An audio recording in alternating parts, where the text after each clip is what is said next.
سارا بیگم بہت جلد اشرف صاحب کو چھوڑ کر چلی گئی تھیں، جبکہ ابھی ارمنا محض 13 برس کی تھی۔ ان کی بیماری کے باعث ارمنا اور ارغمان کا نکاح محض 11 برس کی عمر میں ہی کر دیا گیا تھا۔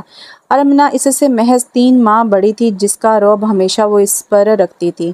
ارمنا بھی پھر اپنے نام کا ایک تھا، ارغمان بھی اپنے نام کا ایک تھا۔ سارے بدلے اس سے نوٹس بنوا کر یا اسائنمنٹ بنوا کر پورے کر لیتا تھا، مگر وہ یہ نہیں جانتا تھا کہ وہ اس کے کہنے سے پہلے اپنی اسائنمنٹ کے ساتھ اس کی بھی ہمیشہ تیار کر دیتی تھی، مگر اس کو خبر نہیں ہونے دیتی تھی۔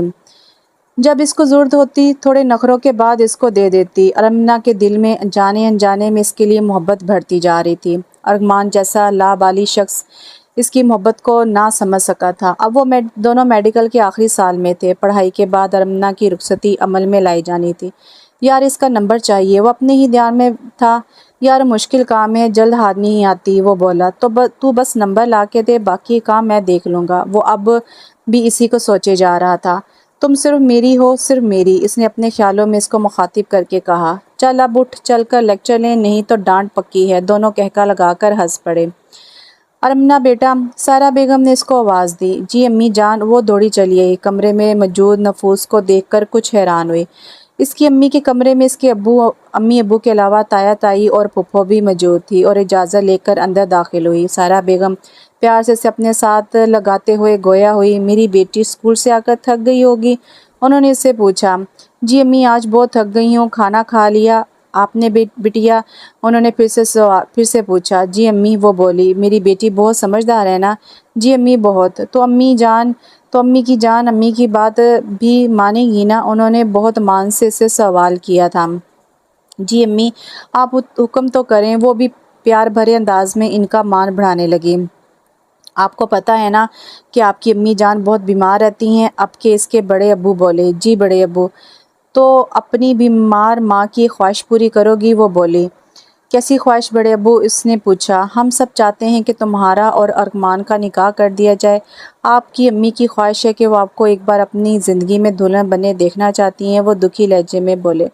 وہ تو ٹھیک ہے بڑے ابو، مگر میری امی کو کچھ نہیں ہوگا، وہ دکھی لہجے میں بولی۔ سب کی آنکھوں سے آنسو نکل پڑے۔ اسی شام وہ ارمنا اشر سے ارمنا ارغمان بن گئی۔ آگے قدرت کو کیا منظور تھا کوئی نہیں جانتا تھا۔ ارمنا جلدی تیار ہو جاؤ، ہم کھانا کھانے باہر جا رہے ہیں، وہ بولا۔ ارے لیکن ارغمان، باہر تو اچھی خاصی گرمی ہے، میں تو نہیں جا رہی باہر، وہ بولی۔ میں نے کہہ دیا نا کہ ہم جا رہے ہیں تو جا رہے ہیں، وہ حکمانہ انداز میں بولا۔ میں کہیں نہیں جا رہی، تم اپنے عجیب و غریب دوستوں کو لے جاؤ، نہ میرا سر نہ کھاؤ۔ تمہیں پتہ ہے نا سر جنید نے کل اسائنمنٹ دکھنی ہے، مجھے بنانے دو، جاؤ۔ وہ بھی اتنی جلدی کہاں ماننے والی تھی۔ تم چل رہی ہو کہ میں تم پر پانی لا کر پھینکوں اور تمہیں اور تمہاری اسائنمنٹ دونوں کو دھو دوں؟ اسے اس دن کا غصہ اب بھی تھا۔ اچھا بابا چل رہی ہوں، اب انتظار کرنا، آتی ہوں تیار ہو کر۔ ریسٹورنٹ پہنچ کر وہ دونوں وال کے ساتھ والی ٹیبل پر بیٹھ گئے۔ وال شیشے کی بنی تھی جس سے باہر سے گزرتے لوگ نظر آ رہے تھے۔ اب بولو کیوں لائے ہو مجھے یہاں؟ اس نے پوچھا۔ ایک بہت اہم بات ہے، پہلے کھانا کھا لیں پھر بتاتا ہوں۔ یہ کہہ کر اس نے ویٹر کو بلا کر آرڈر لکھوایا اور باہر دیکھنے لگا۔ اب کیا میں تب تک تمہارا منہ دیکھوں گی؟ وہ بھڑکی۔ ارے اطمینان سے ٹھہرو تو صحیح، کچھ بتانا ہے تمہیں، لگتا ہے تمہارا بتانے کا ارادہ نہیں ہے۔ میں چلتی ہوں پھر، وہ اٹھتے ہوئے بولی اور باہر کی طرف چل دی۔ ارے رکو تو صحیح یار، وہ دیکھ کر سامنے وہ دوڑ کر اس تک پہنچا اور اس کو پکڑ لیا۔ اپنا خیال رکھا کرو، اپنے لیے نہیں تو میری خاطر۔ اس نے اس کی کان میں سرگوشی کی۔ ارمنا اس کو دیکھ کر ہی رہ گئی، وہ آگے کو چل دی تو وہ پیچھے پیچھے اس کے لپکا۔ ارمنا رکو یار، آ رہا ہوں میں، وہ آوازیں دیتا رہ گیا اور وہ ٹیکسی میں بیٹھ کر گھر کو چل دی۔ ارغمان بھی اس کے پیچھے ہو لیا۔ یار ایک کام کہا تھا تم سے، وہ بھی نہیں ہو سکا تم سے، وہ بیزار سا بول رہا تھا۔ کیا کروں یار، اس تک پہنچنے کے لیے کسی لڑکی سے بات کرنی پڑی ہے، اور تم تو جانتے ہو ہماری کلاس میں کوئی لڑکی بھی لڑکوں سے بات نہیں کرتی۔ یار اس کی کسی دوست کو ہی پکڑ لو، وہ بھی اپنے نام کا ہی ایک تھا۔ میرے بھائی یہ نیک کام تم خود کیوں انجام نہیں دیتے؟ وہ بھی اسی لہجے میں بولا۔ ٹھیک ہے